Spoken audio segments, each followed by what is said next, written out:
Welcome back, folks, to the Get a Grip on Lighting podcast. On today's show, we have an old friend of mine, Peter Brown. Spent a lot of years in the early days of the retrofit lighting game back when T8s and T5s were hot. Now we're ripping those things out and putting in LEDs. So Peter Brown goes back a long way in this business. He's been running LinkedIn groups and everything else on lighting, so we had a fun time talking to him. This episode of the show was sponsored by Keystone Technologies. Go to KEYSTONETECH.com, Greg. We're talking about a unique product today called the Smart Port LED. You will see it on the screen. Basically what it is, a lot of times you see fixtures with controls. This is a light bulb or a retrofit product that actually can have an attachable and detachable control built onto it. Right now they show a cob type light bulb, and you can choose your Keystone Smart Port LED sensor, and it plugs right onto the top of it. And it's a microwave sensor, a PIR sensor, or a photo sensor. And it's built on the light bulb. So what does that usually mean? A little less expensive than buying a brand new fixture and putting a control on it. You can do it now in a retrofit with Keystone. Go to KeystoneTech.com. That's KEYSTONETECH.com. And, of course, the National Association of Innovative Lighting Distributors, where lighting guys are kings. That's right. Come on down. Check us out. We got a convention coming out hot real soon. I'm going to make an announcement on that. And it's under new management. That's what I heard. I heard that too. Oh, it's under new management. But you know who's in charge? Is Spencer Miles from Pacific Lamp and Supply. He's the president. He's telling us what to do. He's breaking our chops. And so go to naild.org if you want to join us. Of course, we thank the board of directors at Nailed. And for right now, we got Peter Brown on the Get a Grip on Lighting podcast. Welcome to the Get a Grip on Lighting podcast, Peter Brown. Thanks for having me. No problem. Say hi to Greg Ehrich. Hi, Greg. Hi, Peter. Thanks for being here. So we first met, it got to be 2004 or 5 or something. You were working for Energy Planning Associates. Yeah, and you wanted some high bays. Some retrofit kits. And the exchange rate was favorable. Yeah. Right? That's right. Because it was like, 10, 20% difference. Yeah. That made a big difference for you. It did. And so how did you get into lighting? Give us a little bit of, set the table a little bit. Friend who I knew in Portland, Oregon, had just started a small lighting distributor business and needed somebody with some computer background. We put in the first computer compact LAN system in Oregon back in like 88. Okay. But I started with him in 86. And he wanted somebody with telemarketing experience. And so when I started, our average sale for telemarketing was $150. Okay. And it morphed within 3 or 4 years to starting to do simple lighting retrofit to $2,500. Mm-hmm. And kind of went from there. So you were doing lighting retrofits in the late 80s? Mm-hmm. Okay. So T12 to hybrid, T8 electronic and stuff like that. With 20, 30, 40% failure rates. Yeah. Until EBT came along and did a lot better testing. And Philips bought EBT and all that kind of stuff. The rest is history. So then you get, and you fast forward a couple of years, you're still selling basically the same thing, mm-hmm. right? You're still selling fluorescent, high efficiency fluorescent. You're selling fixtures, retrofit kits. When did you realize that it was over for legacy technologies? When did you first realize that this LED? It started probably because in 2008 I started working for a large national turnkey lighting contractor, and so the focus was always coming in with the quickest payback for an ESCO because they were putting in a 20-year payback boiler or whatever, and so but to get the business, you had to wind up putting in at least 2 or 3 options because you never knew who the ESCO was going to be competing against. So you'd have a basic, real simple lamp for lamp, inexpensive change out, everything was screw in if you could do it, whatever. And so LEDs started to come in, but they were super expensive. Mm-hmm. And they obviously started primarily in exterior applications. And so as far as learning that it was over, I'd say knowing that it would eventually be over, let's put it that way, sure, was probably 2010, 11. When that chart came out, remember the chart that came out with Lawrence Berkeley Labs showing the lumens per watt for all the light sources, and they showed LED in like starting in 2006 at 25 lumens per watt. And they projected it to go to 200 lumens per watt by 2020. And everybody thought you're crazy. You know what's funny is that for me, there's like people that like look at that kind of lighting brick stuff, right? Like projections of lumens per watt. For me, it was when I saw my first LED T8 tube that had like the frosted lens on it. Yeah. As soon as I saw that, I said, that doesn't look that expensive to actually make. Mm-hmm. Because it was just like, it had this big aluminum thing on the back and that. But when I saw that, I think it was 2012 or 2011 or something like that, I said, it's over. Yeah, that's about right with me too. First ones I saw were the par 38s, and then once you see the most common light bulb we all run into, the 4-foot fluorescent. Yeah. When I saw that at Lifer, I was like, uh-oh. Yeah. We're in trouble. So fast forward here, you're is this your company, Lighting Transition? Yeah, I'm trying to retire. I'm having a hard time because my wife doesn't want me in the house all the time. And so everywhere. Yeah. But I just find this phase of what's going on so fascinating that I just enjoy it too much to just stop. And so I'm pretty much done selling products per se and just doing some part-time consulting. And so we just recorded an episode for one of our shows before this, and what we were saying is there seems to be a lot more humility entering the lighting business right now. And people are, wading in to situations without putting toes in water with its health effects and with controls. And the last time we had discussed this stuff, it seemed like the DLC was charging in like a raging bull into controls and a raging bull into human-centric and health effects of lighting. And I think we've seen them maybe pull back a little bit and say, well, maybe we're not ready for this kind of thing. What is your take on all this? My take is that people are starting to realize, and this goes back a long time, to high tech in the 80s and 90s, when there's a great book out there by Jeffrey Moore called Crossing the Chasm. He wrote it in 91, and it still applies today, where he basically said, when you come up with a disruptive technology, which LED certainly has been, but advanced controls of human-centric lighting and indoor positioning, that's even more disruptive. When you get into that type of technology, you start out with early adapters, and they're all into the product. They don't care how much it costs, they just want to do it. But then if you want to move beyond that, it has to meet the criteria for much more pragmatic people, more business-oriented people, more market-focused people.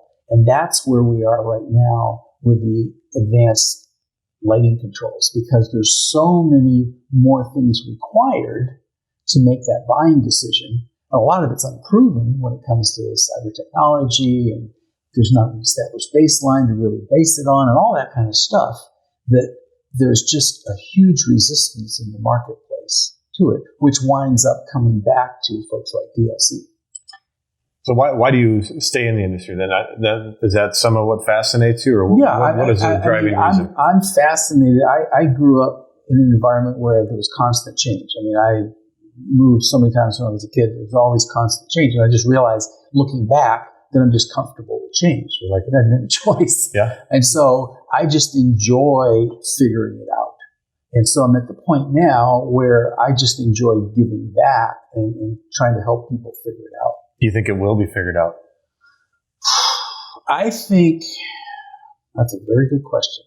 I think we're going to have a major non-energy, non-lighting value that comes along. I think we're going to muddle along until hopefully Li-Fi hits the marketplace in a whole bunch of different reasons. But if that becomes an acceptable alternate to Wi-Fi, that will drive adoption, and all this other stuff will come along with its coattails. You think you'll be able to go into a facility and you'll say, we're going to change your lighting so you can get faster internet? I think Verizon's going to come in to their Fortune 100 customers and say, we're going to provide these services to you with 5G. We're going to guarantee higher speed, blah, blah, blah. And to do that, we're going to retrofit all the lighting, all the buildings. Yeah, see, I've always felt like the whole matrix is what I call it. On my show, it's a meme, the matrix. I've said this a couple times. I don't know if the future belongs to the lighting industry. I think that, it's like... Let's talk about that. Okay. Here's what I've seen is the lighting industry has gone on for 100 years commercially in this country, and it's primarily linear growth. What I mean by linear growth, a great example is 40 watt, 34, 32, 30, 20. Yeah, incremental improvement. Incremental growth. Okay. Even with the LEDs, it's incremental. Right. Now you come along, but with, and that's one of the things that's, if you read a book called Bold, where he talks about the 6 disruptive things that go on. And when a core product in an industry becomes digitalized, it moves from that linear, growth to exponential growth. And that changes everything. And he talks about, in the book, about how these various phases happen. The good news is it's all spelled out. The trick is if this industry is going to accept that and then work within the parameters of how it works out. I don't see that yet. I think that the question has to be asked is like, who is the customer, right? So if Li-Fi is basically swimming in the matrix, that's what it is. You're swimming in the internet. Mm-hmm. Okay. So light is able to pass the zeros and the ones at light speed without any disruption of connectors and cables and this sort of stuff. Right? This is very powerful. Oh, think about it. Unbelievable. Okay. And it's like, what if that Li-Fi could in some way provide data? So that would mean that the people underneath the Li-Fi who are using the visible light as a means of egress through the building are actually the products. And Facebook, Google. Yeah, but they actually, the people walking around and talking and interacting in the space are the products. Mm-hmm. And the data is then what is most valuable and sold. Probably the most transparent conversations I see. Do you understand what I just said? No, I understand. Yeah. Like Li-Fi is probably the best way to create a police state. Mm-hmm. In the wrong hands, sure. No, in any hands. Well, what I want to say was that probably the most transparent CEO of anybody that can make this happen is the gentleman who's running Philips right now, Signify. And he said, I don't know, I'm going to get these dates wrong, but basically 5 or 6 years ago, they did their research to figure out what was going to happen with LED and how it was going to impact the market and whatever else. And he said, we figured it out. We came up with 5 or 6 things that we thought would happen. We started to put our plan in place, and then we saw Li-Fi.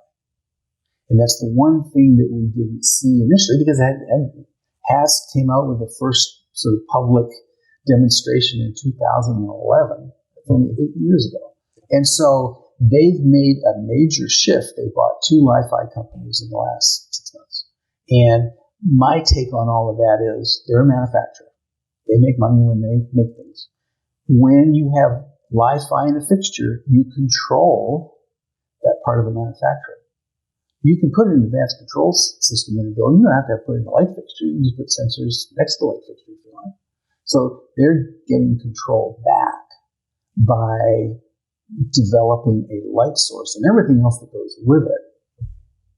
So that's just my take on it, as far as how it potentially can impact the industry. So do you feel that the lighting or the people in lighting right now are best positioned to implement Li-Fi, or is it going to be a whole other avenue? That's the $64 question. Mm-hmm. Because who benefits most? I mean, potentially, who is the customer? Who's the customer? Right now in Austin, Verizon signed a deal with the city to rent poles to put small repeaters on, just for normal wireless transmission for Verizon service.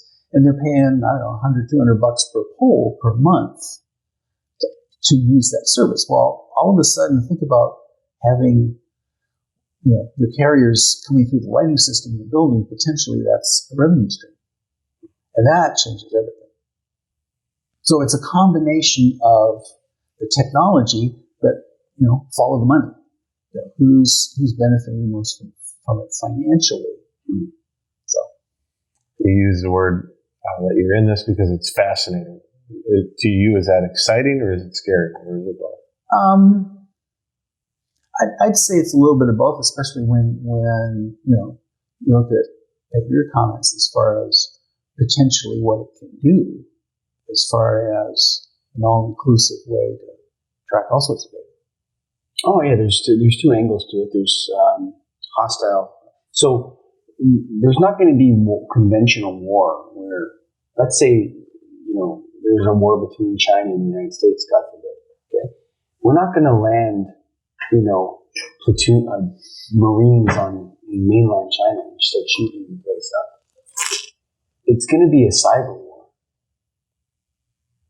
Like the theater of war is going to be entirely digital. At least part of it. The whole thing. You're still going to have to take over territory. Yeah, physically. I think that's after the war is over. Then you come and take the territory. You understand what I mean? Mm-hmm. Because nobody really wants to, the cost of that kind of thing. So, are we making products that are? Is there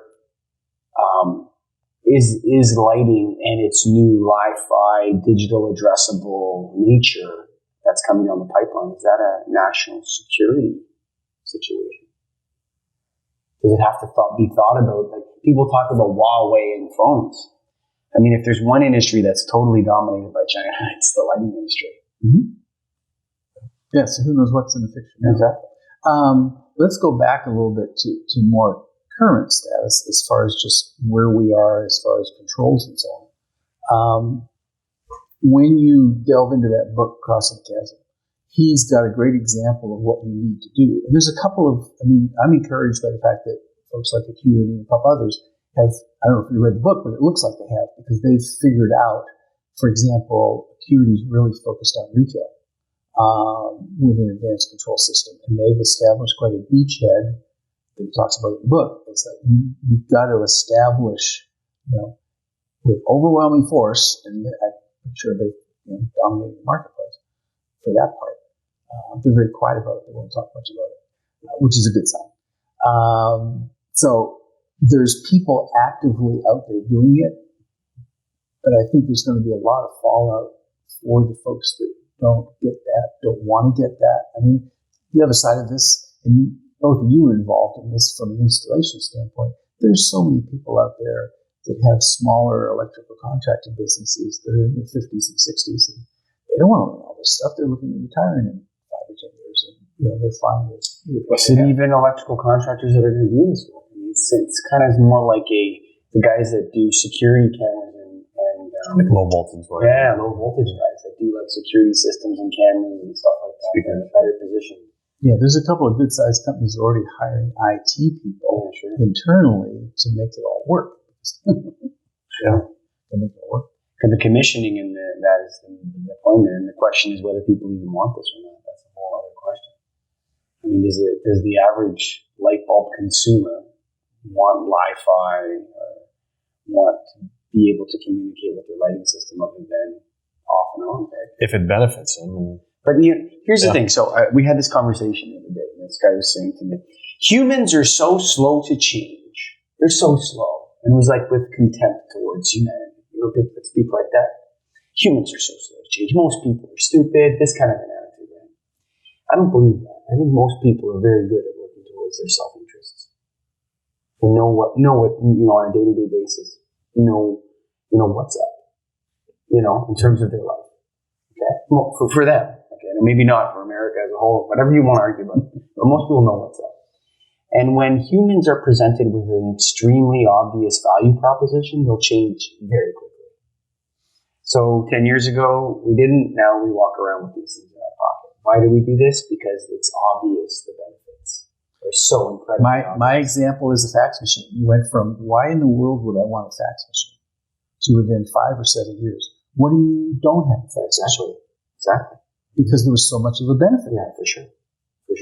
And so humans will change very quickly.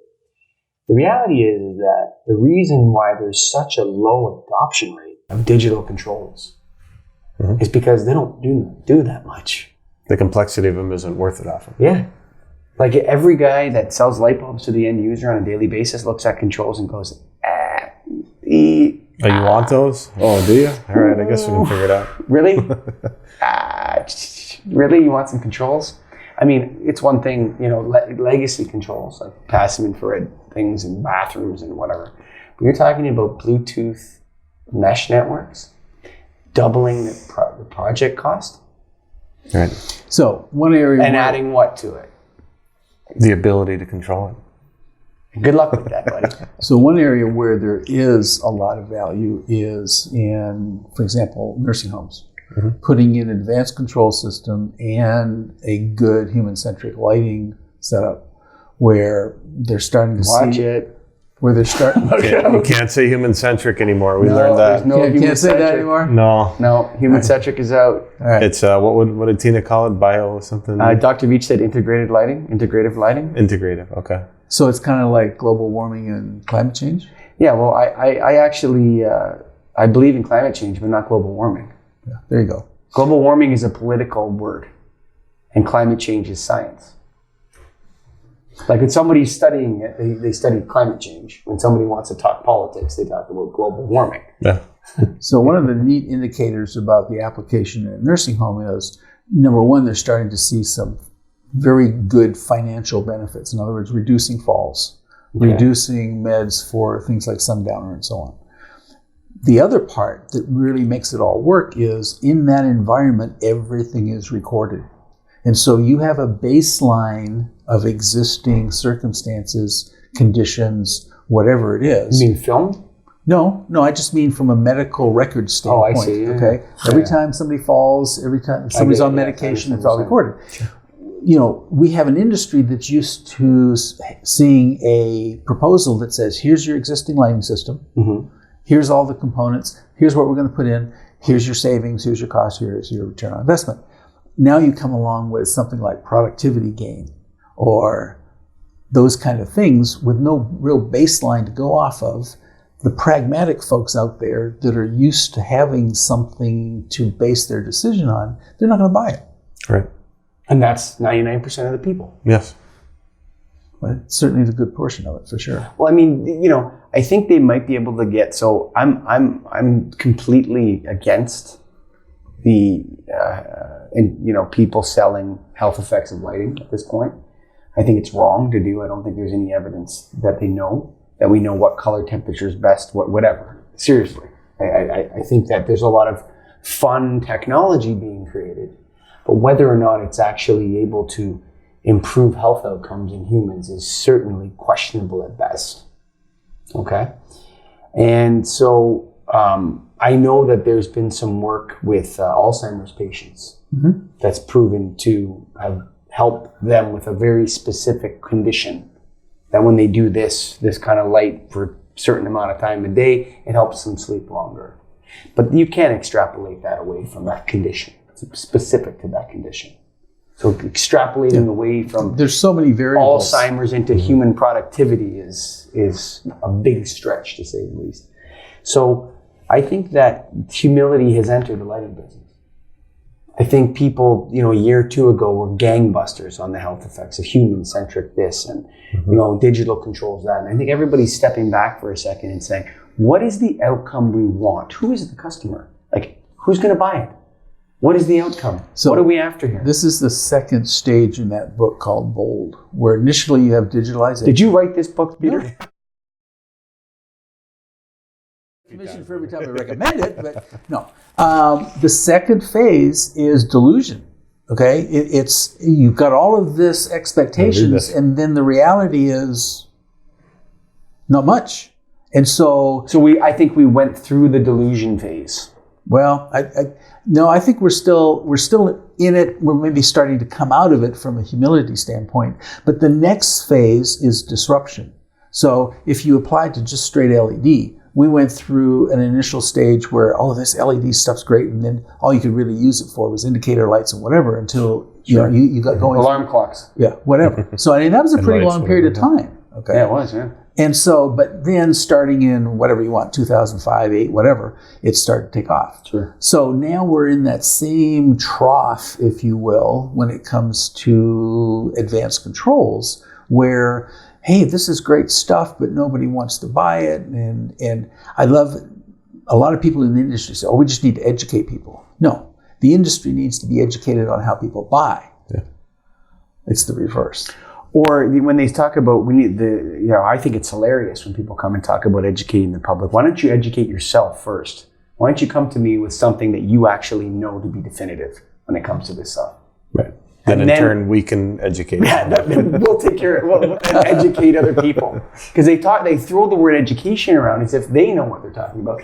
The IES doesn't even have a proper, and not to be critical of the IES, they're working very hard at this. Absolutely. And we've entered that we're exiting the delusion phase.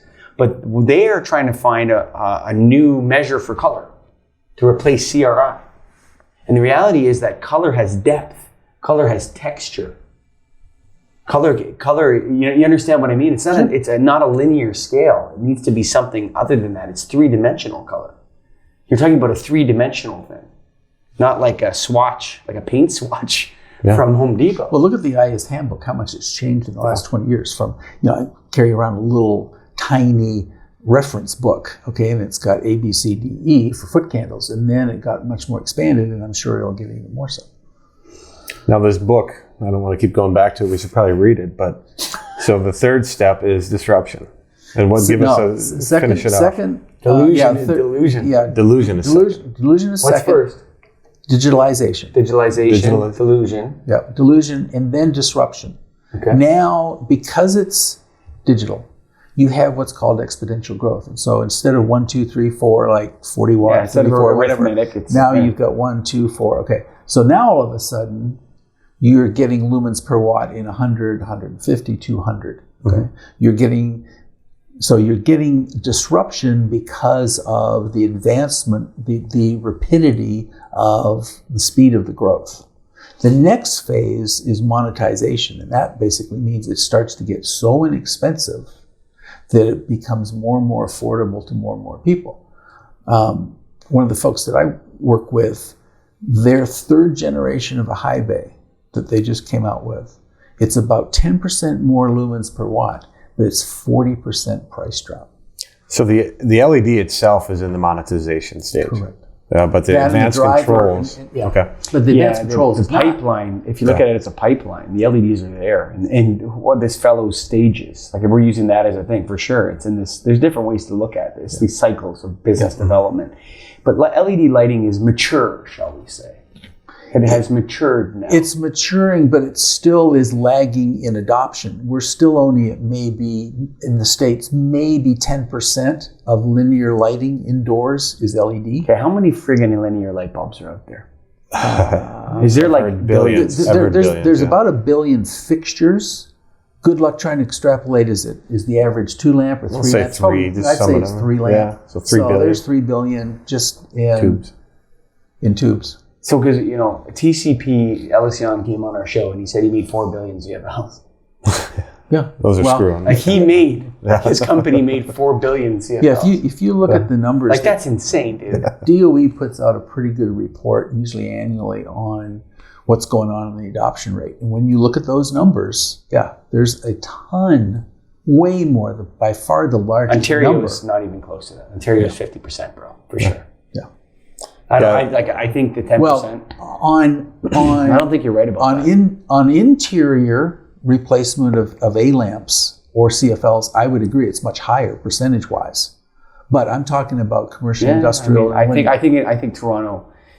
So was it Peter that was telling us on the last show that there's a list of jurisdictions, and Massachusetts and Ontario are like number 1 and number 2 or something like that. In terms of energy efficiency. In terms of adoption of LED technology. And then California's up there too. So but some areas there's very little adoption. In some areas, there's a lot of adoption. Yeah. But I think that, I think you're right. I think that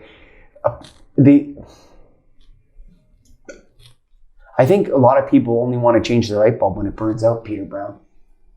So, I think that's an important part of it, isn't it? Yeah, it is. But it's our job to get them to do it all now. Do it right now. Yeah, that's what we want to do. So monetization on the LED side, the advanced controls is at the going to be coming on the delusion. Yeah. And then what happens as we go down? So what characterizes the delusion stage? I love what somebody said. If I had more time, I'd say less. So I'm always looking for just a quick summary phase. And just because something's feasible doesn't mean it's desirable. There you go. That's a good way to put it. Meaning that, hey, the stuff works. Just because we can communicate with the lights doesn't mean anybody actually wants to do it. Right. Mm-hmm. So a classic example of one of the early adapters put in an advanced control system. I'm not going to say where, but let's just say it's an upper ed application. And as typical for the kind of people that do this, the guy could write code. He could manipulate the software and whatever to exactly what he wanted.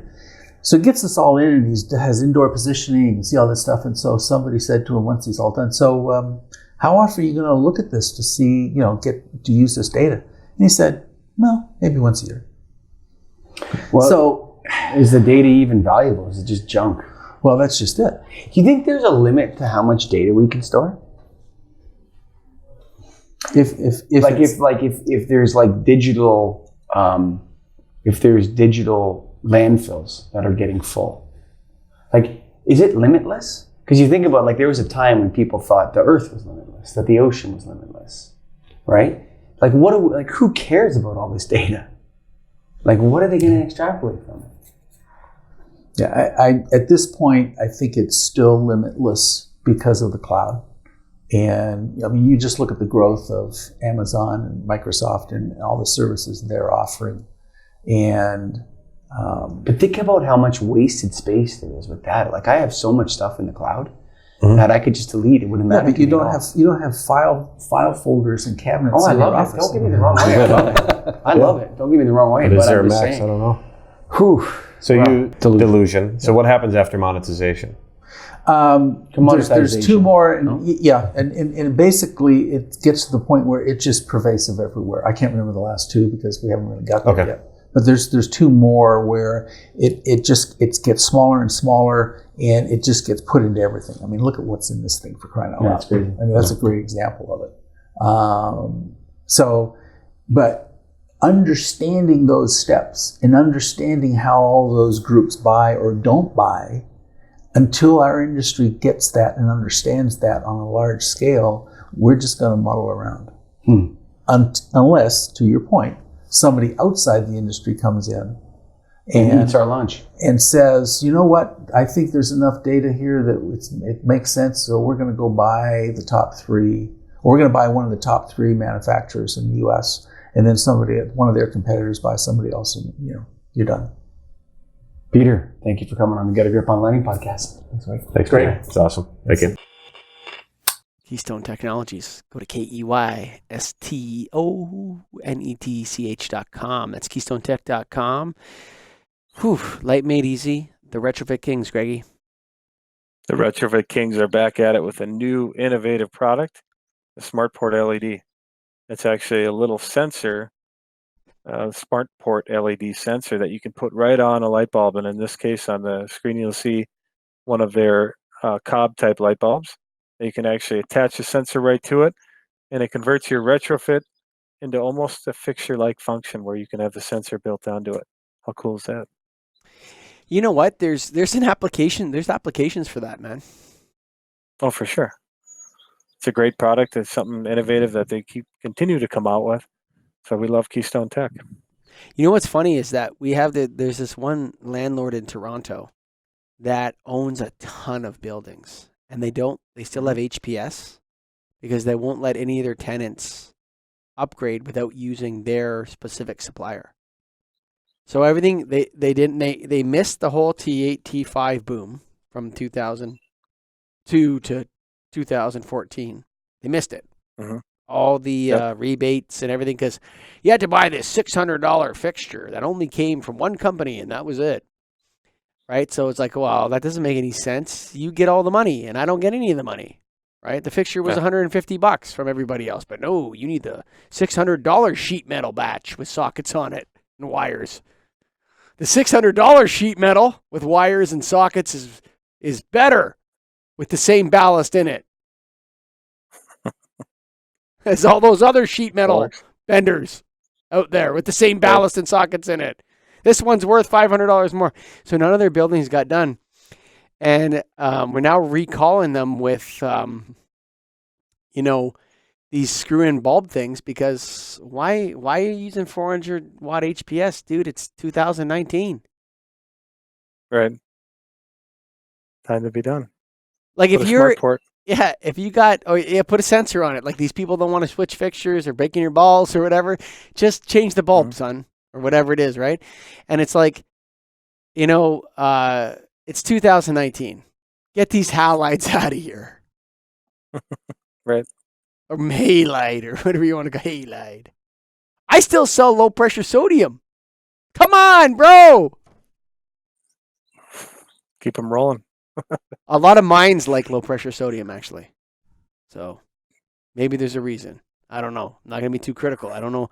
How many mines have you done? 0. So I've sold 0 low pressure sodiums. They got a lot of HPS and LPS in mines. I don't know. There's something maybe about the, I don't know. Maybe the mine thing likes that nasty yellow light. Maybe, I don't know what it is. I don't know. Right. I don't even know if low pressure sodium has a ballast. Does it? Good question. I don't know. Something we've got to find out on the show. Whew. If you don't know and I don't know, it means a lot of people don't know that answer to that question. I don't think LPS runs on a ballast. I think it's direct line Pretty voltage. sure. Is it really? Okay. I don't know. Maybe I'll I'm run wrong. with that for now. Yeah. And of course, Peter Brown. Thank you, Peter Brown, for coming on the show. I've known you for a long time. We've done a lot of business together. It was fun to talk to you at the DLC stakeholders meeting a long time. It seems like a lifetime ago, but it's coming out hot right now. And all you that made it this far, hey, thanks for listening. Go to naild.org. Oh, Greggy wants to say something. What do you got, Greggy? Coming out hot. Quick Google search here does show a low pressure sodium ballast on there. 90 watt. So they have a ballast.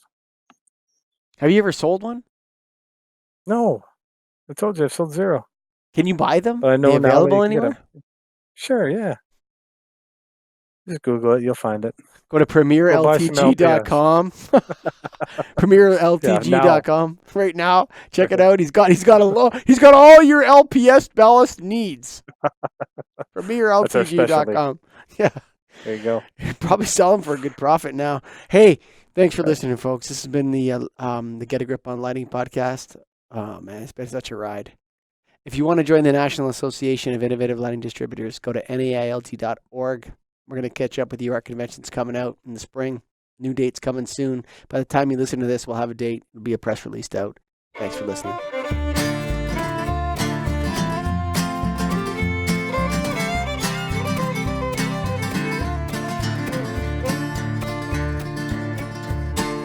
Written on the rectory wall, there's a sign there for all. If you are lost, Lord is there to find you.